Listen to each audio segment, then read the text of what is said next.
উত্তপ্ত ভারত নিয়ন্ত্রিত কাশ্মীর, পহেলগামের হামলা ইস্যুতে জড়িয়ে পড়েছে বিশ্ব।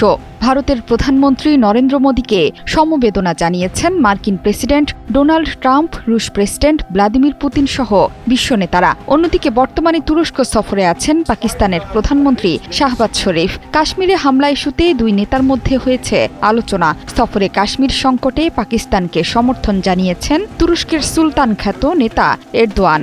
এজন্য তাকে ধন্যবাদ জানিয়েছেন শাহবাজ শরীফ। শুধু তাই নয়, এই সফরে প্রতিরক্ষা ও তথ্য প্রযুক্তিতে সহযোগিতা জোরদারে একমত হয়েছে দুই দেশ। সন্ত্রাসবাদ নির্মূলে পাকিস্তানের প্রচেষ্টার প্রতি তুরস্কের পূর্ণ সমর্থনও প্রকাশ করেছেন এরদোয়ান। কাশ্মীর ইস্যুতে তুরস্ক পাকিস্তানের পাশে দাঁড়ানোর ঘটনা এটি প্রথম নয়। ফেব্রুয়ারির শুরুতে ইসলামাবাদ সফর করেছিলেন তুরস্কের প্রেসিডেন্ট। তখনও কাশ্মীর ইস্যুতে পাকিস্তানের প্রতি এখন যে কোনো ব্র্যান্ডের পুরাতন এসি বদলে নতুন ওয়ালটন এসিতে উপভোগ করুন 25% ছাড়।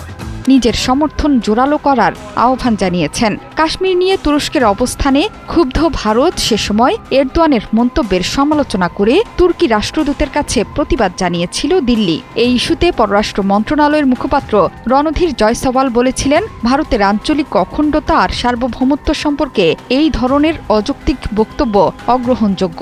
জম্মু কাশ্মীর ভারতের অবিচ্ছেদ্য অংশ উল্লেখ করে ভারতের বিরুদ্ধে পাকিস্তানের সীমান্তবর্তী সন্ত্রাসবাদ নীতি কেন্দ্রশাসিত অঞ্চলের জনগণের জন্য সবচেয়ে বড় হুমকি বলেও মন্তব্য করেন তিনি।